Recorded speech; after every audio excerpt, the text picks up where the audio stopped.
Muito bem, amados, nós vamos meditar nessa manhã sobre a grandeza de Deus.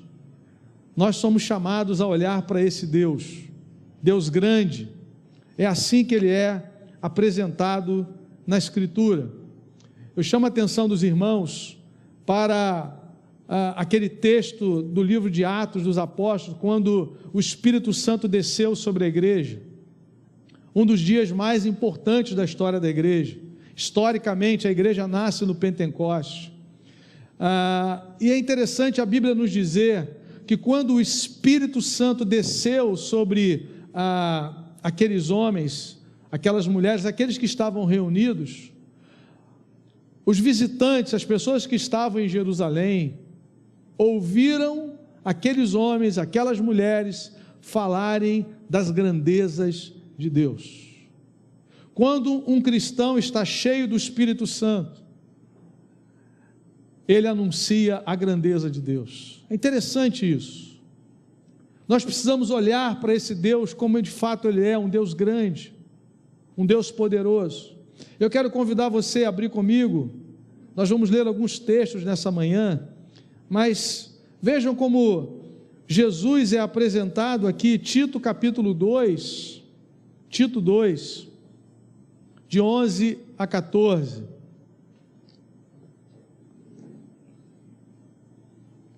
Tito, carta de Paulo a Tito, capítulo 2, de 11 a 14. Um texto conhecido que nos fala da graça de Deus.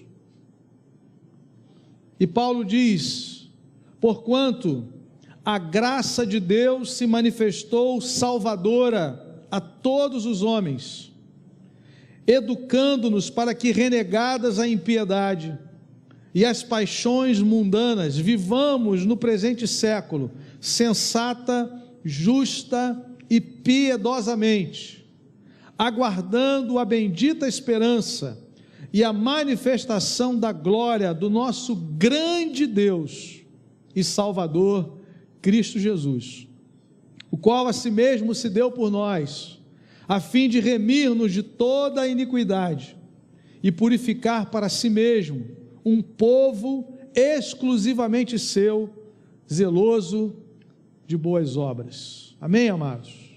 Um texto maravilhoso que nos fala da graça, a graça de Deus que se manifestou salvadora, se manifestou salvadora na pessoa de Jesus. Por que que nós precisamos de uma graça salvadora? Porque nós somos pecadores, por conta da rebeldia do nosso coração e da insistência que temos em tentarmos viver a vida independente de Deus. Essa é a essência do pecado, viver esta vida, viver nesse mundo como se Deus não existisse, como se nós não precisássemos de Deus. Essa foi a mentira que os nossos pais ouviram lá no Éden: vocês podem ser iguais a Deus. E aí rompemos com Deus, mas Deus não desistiu de nós.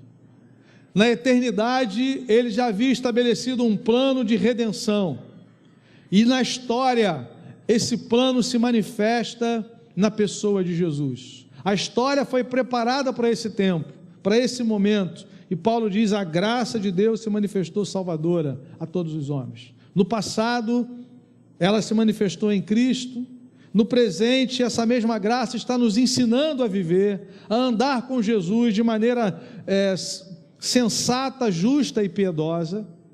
Mas essa graça também nos prepara para o futuro, ela nos aponta para o futuro, e ela faz com que nós aguardemos a bendita esperança. Diz o verso 13, a bendita esperança da igreja é a manifestação da glória, de quem? Do nosso grande Deus e Salvador, Cristo Jesus.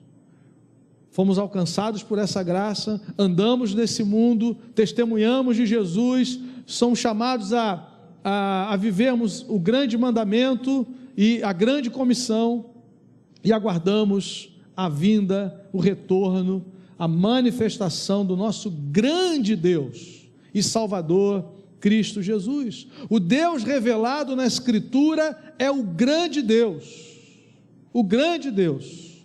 E eu quero então destacar algumas verdades nessa manhã relacionadas a esse grande Deus. Algumas grandes realidades relacionadas ao grande Deus. Em primeiro lugar, por ele ser o grande Deus, ele é apresentado na Bíblia tendo um grande nome. Um grande nome. É interessante, irmãos, quando a Bíblia diz que nós devemos louvar o nome do Senhor. A ideia do nome é a totalidade do ser. Tudo que diz respeito ao ser de Deus está resumido no seu nome. Quando você glorifica o nome de Jesus, você está glorificando o seu Salvador, você está glorificando aquele que é Senhor, aquele que venceu a morte, tudo que está relacionado ao nome. Portanto, por ser o grande Deus, ele tem um grande nome. E há um versículo que me chama a atenção no Antigo Testamento, primeiro livro de Samuel, capítulo 12, no versículo 22. Primeiro livro de Samuel, capítulo 12, no verso 22, nós vemos exatamente essa verdade sendo apresentada. A palavra diz: pois o Senhor, por causa do seu grande nome, não desamparará o seu povo, porque aprouve ao Senhor fazer-vos o seu povo. Qual é o contexto aqui? Israel tinha pedido um rei. Israel quis imitar as nações vizinhas. Todos os povos tinham um rei. E eles disseram a Samuel: Samuel, a gente olha para o nosso mapa aqui, olhamos para a janela, e todos os povos vizinhos aqui têm um rei, nós queremos também um rei. E Samuel fica profundamente triste com aquela palavra, com aquele pedido, porque como é que as coisas funcionavam em Israel? Um governo teocrático, Deus governando sobre o povo, usando os sacerdotes para intercederem pelo povo, usando os profetas para se comunicarem com o povo, mas o governo é de Deus. Mas aí esse povo diz assim: olha, a Síria tem rei, o Egito tem rei, a Síria tem rei, nós queremos um rei. Por quê? Porque todos têm. Você lembra quando você dizia isso para sua mãe, para o seu pai? Eu quero aquele tênis Nike caro. Por quê? Porque todos os meus amigos têm. Aí você ouvia aquela frase: você não é todo mundo, para confortar o seu coração, né? Porque aquele tênis era muito caro, né? Todos têm, eu quero ter também. Mas na verdade, irmãos, era uma rejeição ao governo de Deus. E Samuel fica triste. Deus fala assim: Samuel, atende esse povo, atende o desejo do coração. Por isso que é muito perigoso os desejos do nosso, são perigosos os desejos do nosso coração, porque há versículos na Bíblia que diz que Deus concedeu o que eles pediram, mas fez definhar-lhes a alma, pela insistência, pela teimosia do coração. Às vezes Deus permite, mas não está de acordo com o querer de Deus, e é problema na certa, não deu outra. Aqui o povo já está arrependido, e houve aqui uma manifestação até da natureza. Trovejou, diz o verso 18, então invocou Samuel o Senhor deu trovões e choveu naquele dia, pelo que todo o povo temeu em grande maneira ao Senhor e a Samuel.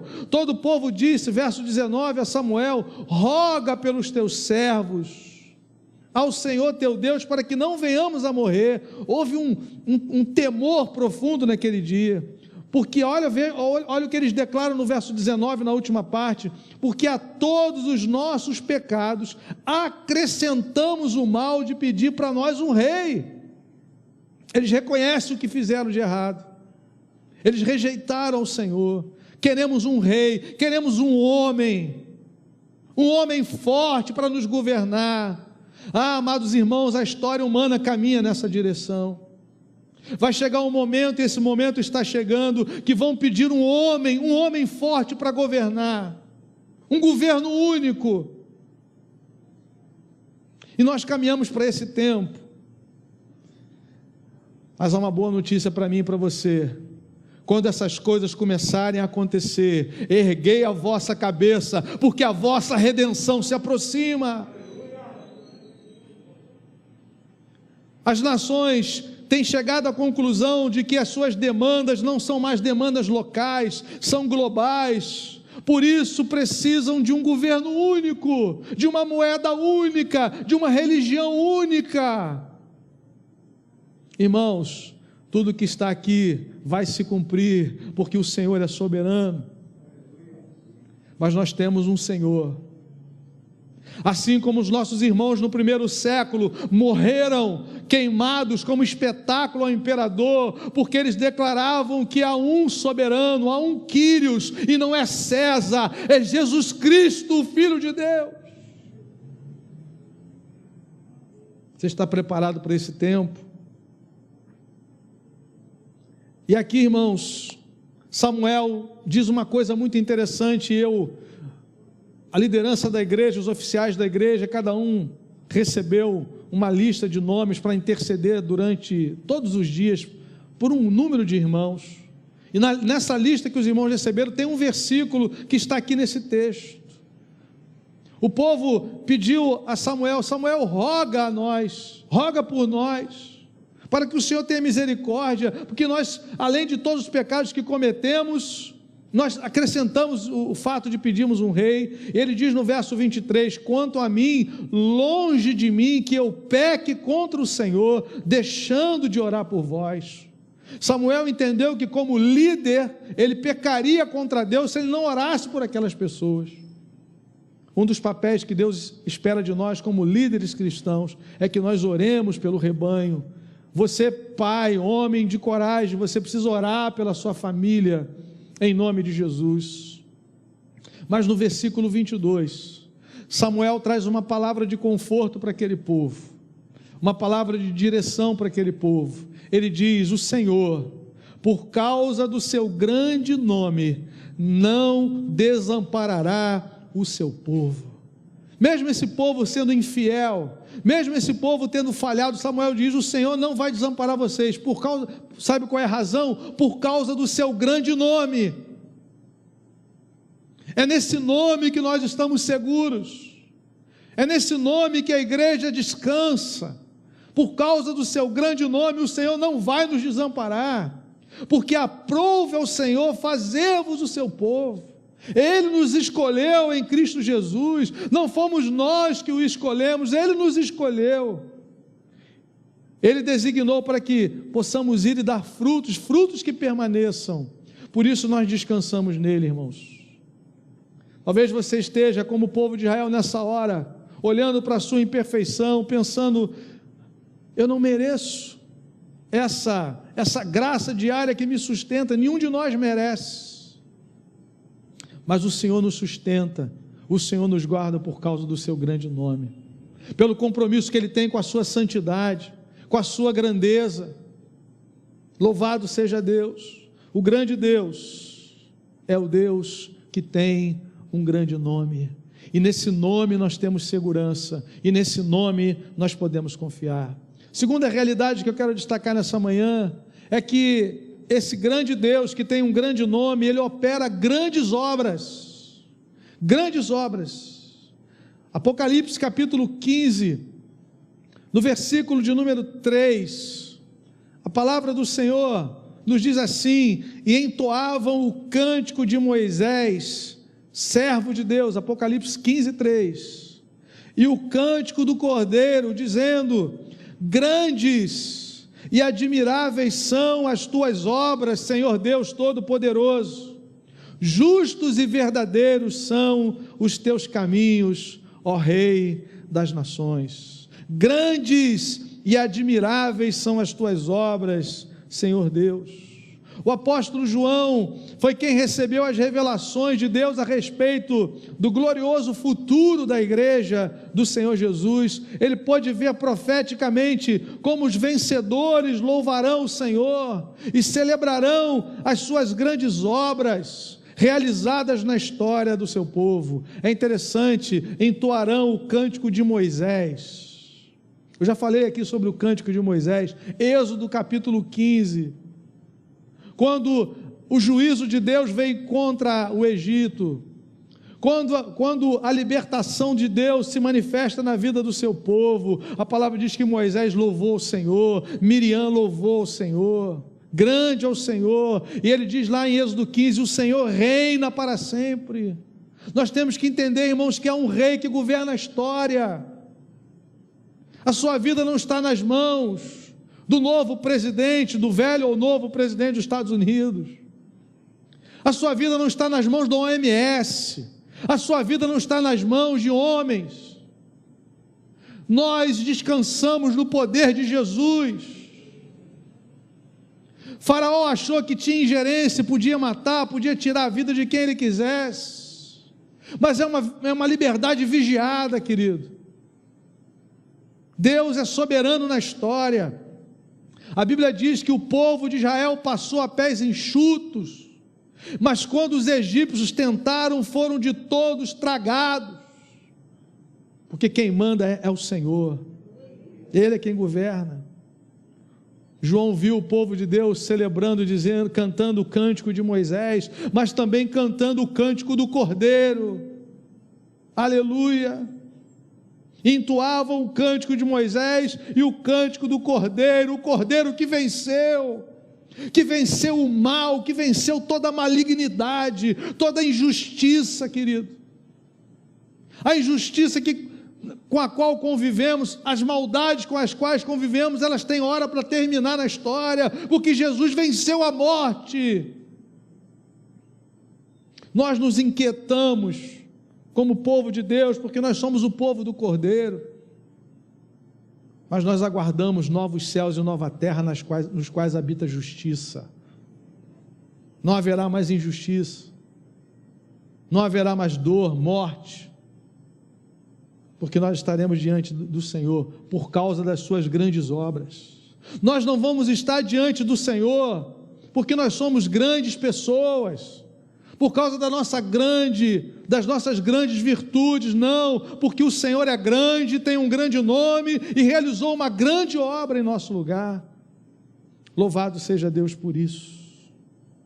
Terceira realidade ligada a esse grande Deus, é que a Escritura nos diz que Ele tem por nós um grande amor. Efésios capítulo 2, versículo 4, você conhece bem esse texto. Nos 3 primeiros versículos, Paulo, escrevendo aos Efésios, diz que nós estávamos mortos em delitos, em pecados, um coração inclinado para o mal, uma mente influenciada pelo mal.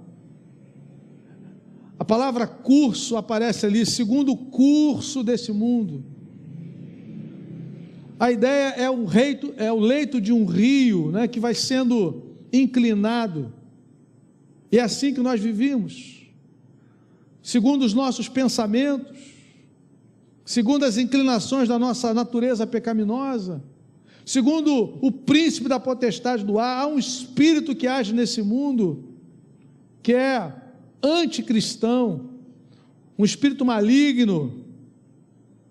Por isso que a Bíblia diz que o mundo jaz no maligno, está morto espiritualmente. Nós vivemos a fé em Jesus Cristo num mundo que está morto,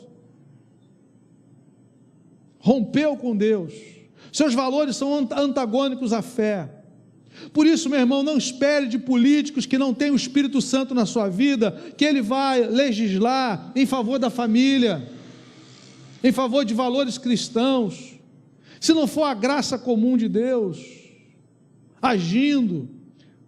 Todos nós temos uma inclinação para o mal, e além da graça comum, há a graça salvadora sobre as nossas vidas. Por isso, fique atento. Estamos caminhando aí para o segundo turno das eleições municipais. Verifique os valores dos candidatos, ore por isso, mas não se engane, meu irmão, o mundo vai de mal a pior, e nós somos testemunhas de Cristo, somos ovelhas no meio de lobos. É isso aí, não adianta fugir dessa realidade.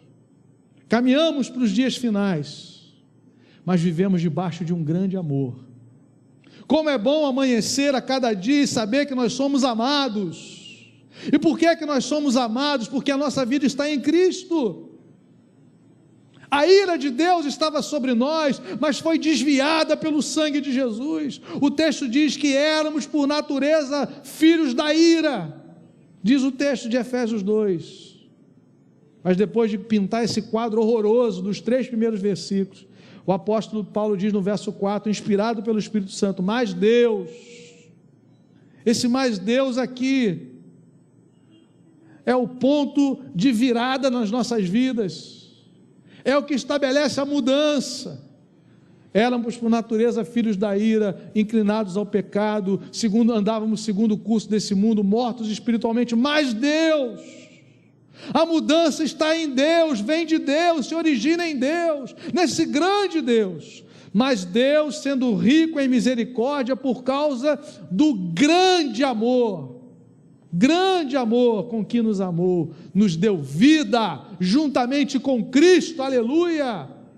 É em Cristo que nós recebemos a vida, é nele que nós recebemos a transformação, louvado seja o nome do Senhor.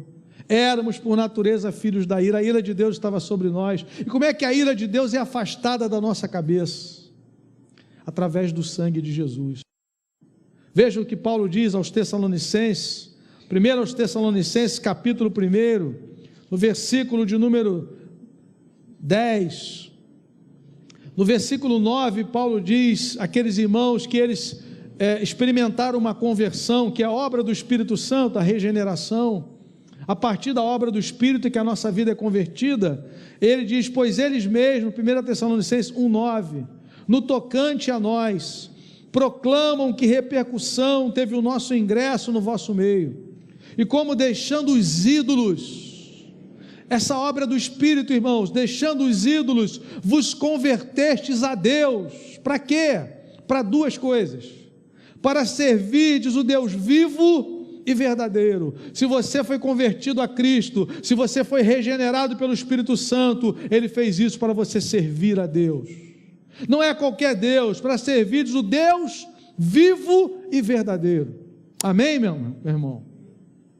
Essa é a nossa posição na história, essa é a nossa identidade na história. Somos discípulos de Jesus, chamados a fazer discípulos, a servir ao Senhor. Mas também, diz o verso 10, para a guardade dos céus, o seu Filho. E aí não há dúvida de quem Paulo está falando, o Filho de Deus, a quem Ele ressuscitou dentre os mortos, Jesus, que nos livra da ira vindoura. Há uma ira de Deus que vai se manifestar sobre toda a história.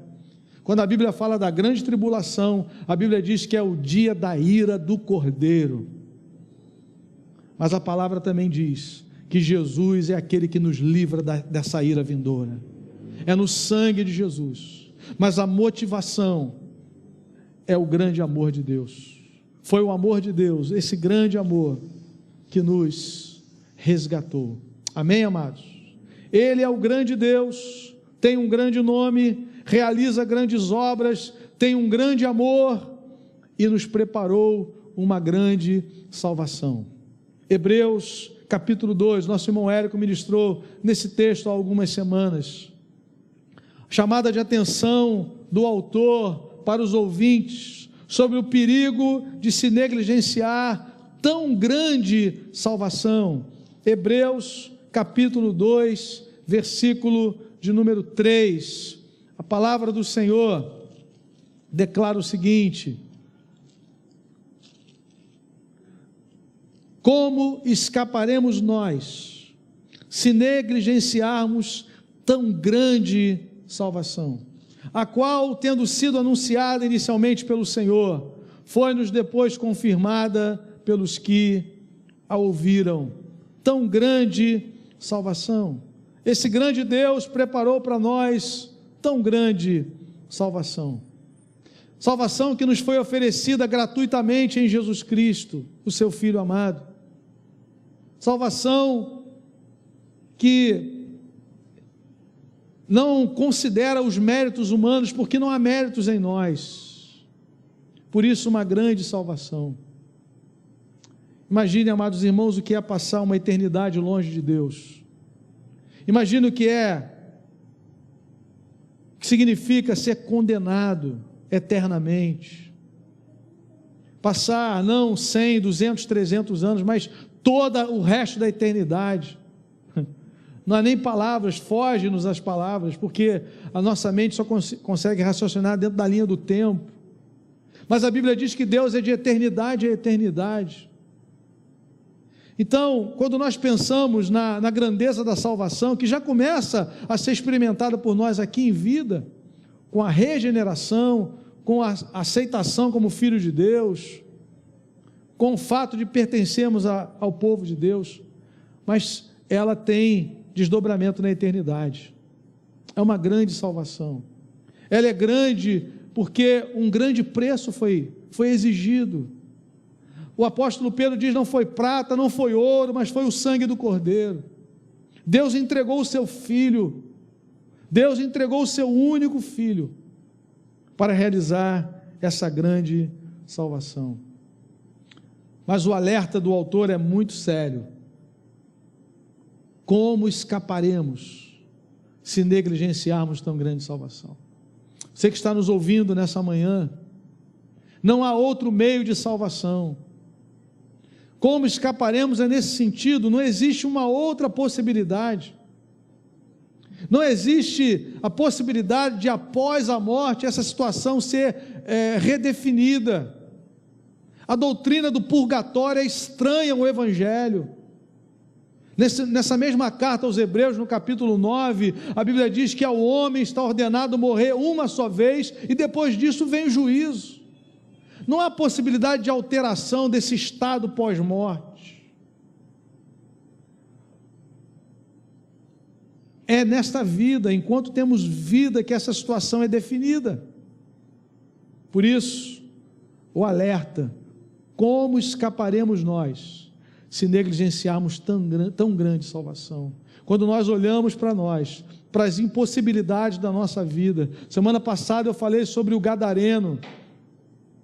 Jesus faz uma viagem intencional, enfrenta uma tempestade e vai àquela região e liberta aquele homem que ninguém conseguia prendê-lo, dominado por legião de demônios. Ele não conseguia ter autonomia mais na sua vida, era manipulado, andava de dia e de noite nos sepulcros, se autoflagelando.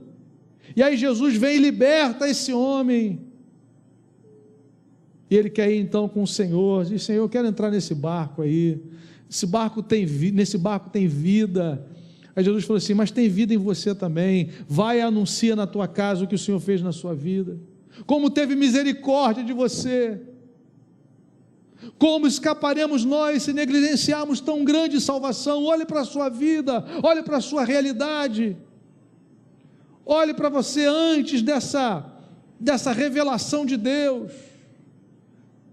sem esperança, sem expectativa, sem direção, parecia uma folha seca levada pelo vento, procurando preencher o vazio da vida, mas agora nós somos habitação de Deus no Espírito. Não temos mais o medo da morte, o pavor da morte, porque o último inimigo a ser vencido é a morte. Jesus venceu a morte. Aquele que ressuscitou o Senhor Jesus também nos ressuscitará, diz a Escritura. Podemos descansar agora nele, querido. Mas como escapar? Como escapará aquele que negligencia essa grande salvação? Há pessoas que ainda não se renderam a esse amor, que ainda não experimentaram essa grande salvação. Hoje é dia de você fazer isso, receber aquilo que gratuitamente o Senhor te oferece em Jesus. Pela fé recebemos essa salvação, não por obras para que ninguém se glorie. E por último, a última realidade que eu quero pensar nessa manhã tem a ver com as grandes promessas do Senhor. Ele é o grande Deus, Ele tem um grande nome, Ele realiza grandes obras, Ele tem um grande amor por nós, Ele realizou grande salvação, e Ele nos faz grandes promessas. A palavra do Senhor diz em 2 de Pedro, capítulo 1, versículo de número 4, Segunda carta de Pedro, capítulo 1, versículo de número 4. A palavra diz, eu vou ler o 3 também: visto como pelo seu divino poder nos têm sido doadas todas as coisas, percebam, irmãos, que conduzem à vida e à piedade. Ele nos tem concedido todas as coisas, tem nos sido doadas todas as coisas que nos conduzem à vida e à piedade, pelo conhecimento completo daquele que nos chamou para a sua própria glória e virtude, pelas quais nos têm sido doadas as suas preciosas e muito grandes promessas, para que por elas vos torneis coparticipantes da natureza divina, livrando-vos da corrupção das paixões que há no mundo. O apóstolo Pedro afirma nesse texto que o Senhor é quem nos faz preciosas e grandes promessas. Elas têm relação com a nossa santificação, com a maneira como nós vivemos diariamente, livres das paixões desse mundo, para desfrutarmos dessa realidade maravilhosa de uma nova natureza, a natureza divina que habita em nós. E Deus então está agindo para a nossa santificação, para vivermos como luzeiros nesse mundo. Nós que experimentamos esse grande amor, essa grande salvação, precisamos reconhecer e confiar nas grandes promessas do Senhor, de um Deus que, olhando para o passado, para o seu povo, prometeu a libertação, cuidou desse povo na peregrinação e estabeleceu esse povo na terra da promessa. Olhamos para nós, esse Deus nos fez promessas de redenção na eternidade. O sangue de Jesus foi conhecido antes da fundação do mundo. Na história Ele nos alcançou, nos regenerou. Ele tem nos sustentado durante a nossa peregrinação e já nos prometeu a eternidade com Jesus. São muito grandes promessas e nós temos que confiar nas promessas do Senhor, confiar de que o Senhor nos sustenta em todo o tempo da nossa caminhada, em todo o tempo das nossas vidas, promessas de que também nos usaria para que o seu nome seja engrandecido e glorificado, para a expansão do seu reino. Meu irmão, já parou para pensar na oração que Jesus nos ensinou? Venha o teu reino. Essa é uma oração do cidadão do reino dos céus. Já parou para pensar que antes de você conhecer a Cristo, você poderia até citar essa oração às 6 da tarde, mecanicamente, mas sem nenhum sentido para a sua existência, para a sua vida. Mas hoje, pela graça de Deus, eu e você somos cidadãos do reino dos céus, e hoje nós ansiamos, quando nós oramos, venha o teu reino, seja feita a tua vontade. Você já se imaginou fazendo essa oração antes da conversão? O que nós queríamos era fugir da vontade de Deus, porque essa é uma oração perigosa. A oração que Jesus ensinou é perigosa. Perigosa para quem? Para o nosso coração. Você dizer, Senhor, venha o teu reino, você está dizendo, eu estou abrindo mão do governo, o governo agora é do Senhor. Quando você diz, Senhor, santificado seja o teu nome, você não está mais se preocupando com a sua reputação, você está preocupado agora com os ideais do reino de Deus, com o nome de Deus. Quando você diz, Senhor, seja feita a tua vontade, você está dizendo, Senhor, a minha vontade já está subjugada, já está rendida, como nós cantamos nessa manhã. São muito grandes promessas para a nossa vida, em nome de Jesus. O que devemos fazer então diante desse grande Deus?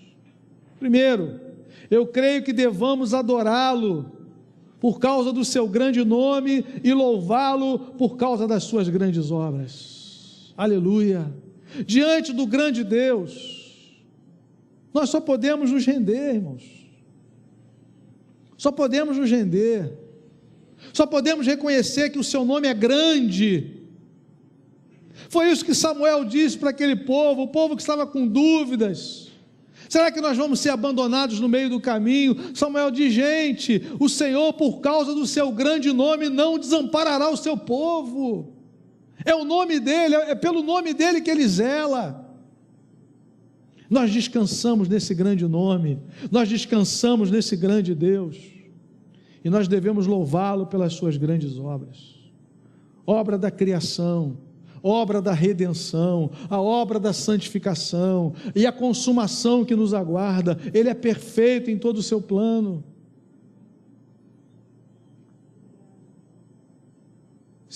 Segunda realidade que devemos tomar, segunda atitude, devemos nos render a Ele por causa do seu grande amor, e não negligenciarmos a grande salvação que Ele nos ofereceu.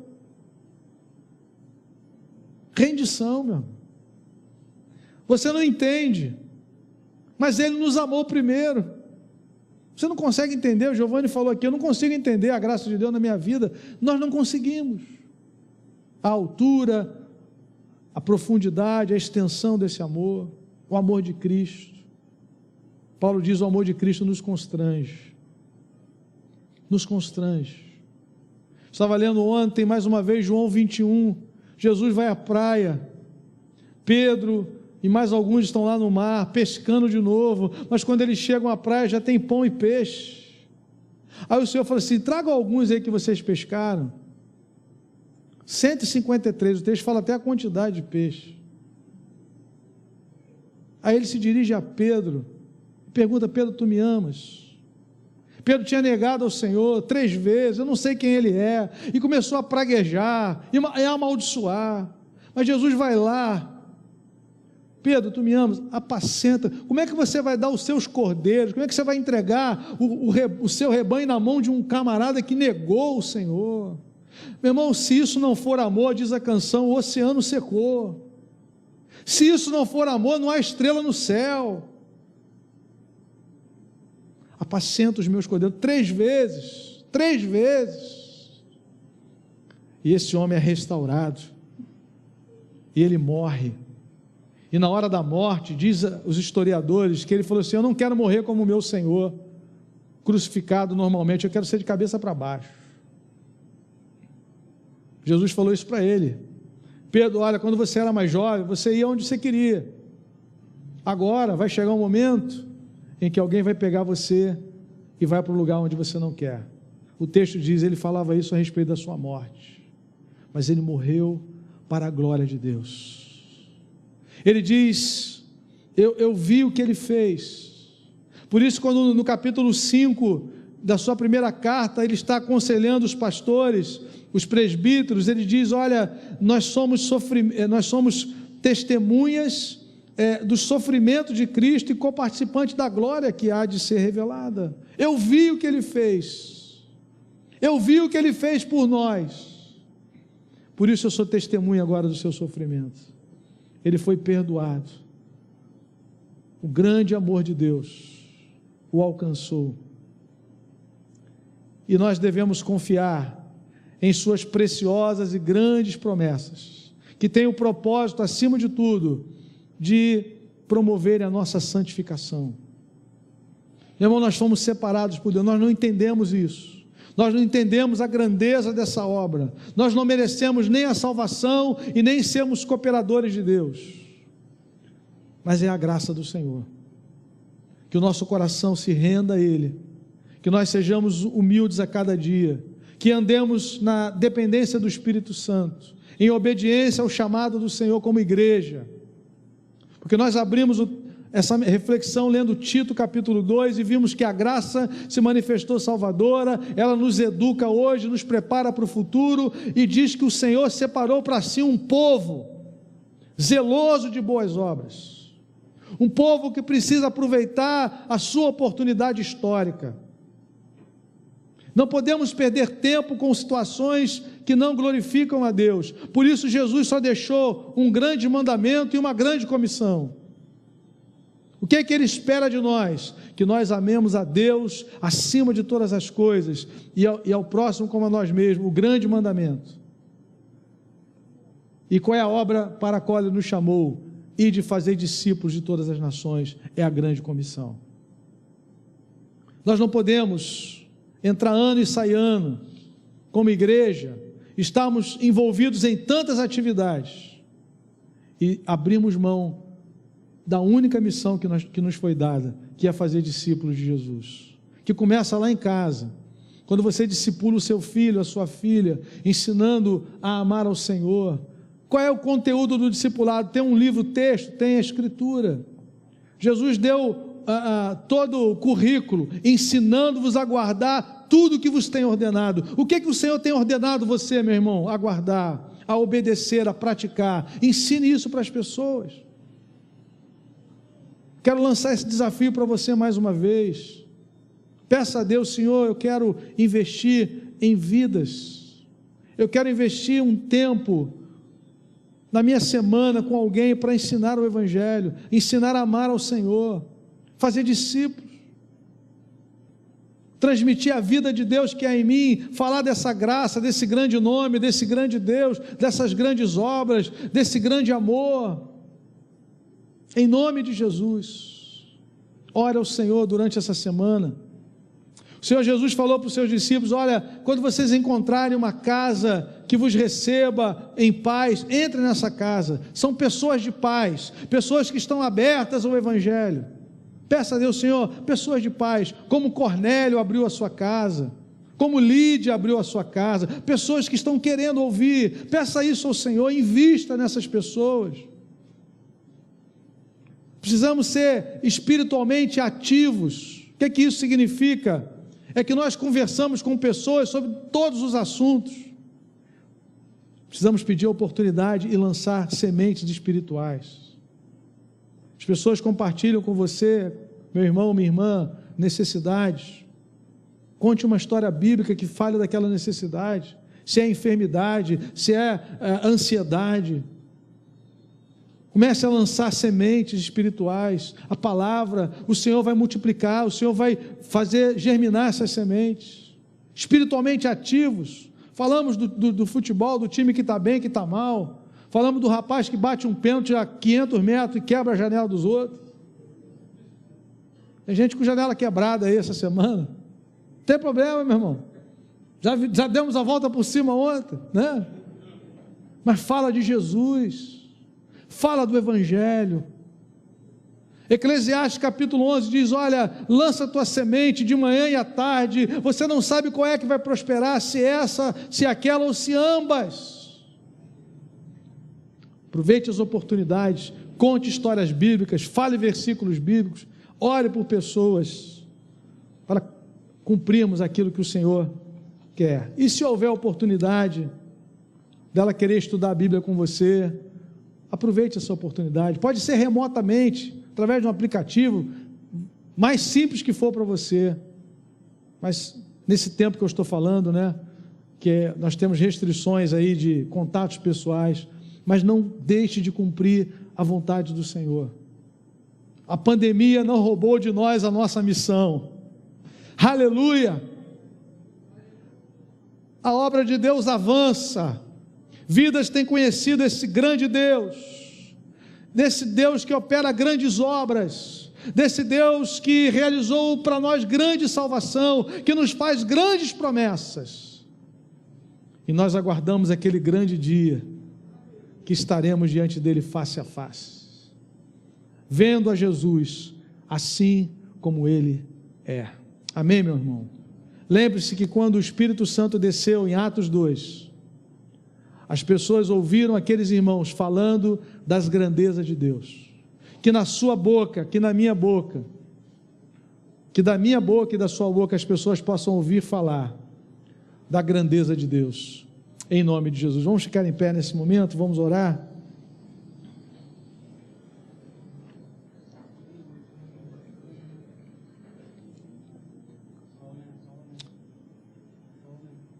Feche seus olhos por um instante.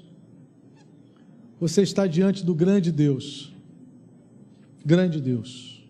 Queria que você orasse agora, orasse pelo seu ministério como discípulo de Cristo no mundo. Peça ao Senhor: Senhor, abra portas para que eu possa cumprir a grande comissão. Por muito tempo, talvez tivéssemos negligenciado esse chamado, mas o Senhor tem nos chamado de volta. a fazer aquilo que Ele espera de nós. O único mandamento que Ele deixou para nós: ide, fazei discípulos de todas as nações. Os discípulos não são nossos, são discípulos de Jesus, ensinando-os a guardar. Irmãos, nós não fomos chamados a decorar, a ser informados somente, ensinando-os a guardar, a colocar em prática. Discípulo de Jesus é quem coloca a palavra em prática, é quem vive o Evangelho, em nome de Jesus, em nome de Jesus. Quantas vidas vão ser tocadas nessa semana através da igreja? Quantas vidas vão ser abençoadas essa semana? Eu não sei quantas, mas eu já estou vendo aqui os abençoadores. Daqui eu consigo ver os instrumentos de Deus, homens e mulheres que estão aqui, que foram selados com o Espírito Santo, que foram chamados para falar desse Jesus. Eu tenho grande expectativa, querido, que muitas vidas vão ser discipuladas, muitas vão ser alcançadas. Vai lançando a semente durante a semana, vai orando ao Senhor, aproveite as oportunidades, seja espiritualmente ativo, pronto a compartilhar, em nome de Jesus. Começa na sua casa com a sua filhinha, com o seu filhinho, ensinando ele a amar ao Senhor, a adorar a Jesus, para a glória de Deus. Vamos orar nesse momento. Senhor, Tu és grande, Senhor, o Teu amor é incomparável, as Tuas obras são grandiosas, a Tua salvação é grande, as Tuas promessas são grandes, e nós reconhecemos, Senhor, que somos servos, falhos, mas que somos chamados a confiar na Tua grandeza. Senhor, assim como aconteceu no Pentecostes, que nós possamos declarar as grandezas do Senhor, a grandeza do Teu amor, a grandeza do Teu poder, Senhor. Enche-nos do Espírito Santo e usa-nos para o louvor do Teu nome, Senhor, em nome de Jesus, em nome de Jesus. Senhor, nessa hora que o Senhor esteja curando pessoas, que haja cura, que haja salvação nesse momento. Os Teus filhos estão em casa nesse momento também, Senhor. Visita com cura as famílias, Senhor. Quebra as cadeias, ó Pai. Quebra as cadeias nessa hora, em nome de Jesus. Cadeias de depressão, pensamentos de morte, nós repreendemos agora em nome de Jesus. E declaramos a Tua bênção sobre o Teu povo. Declaramos a Tua bênção sobre a Tua igreja, em nome de Jesus.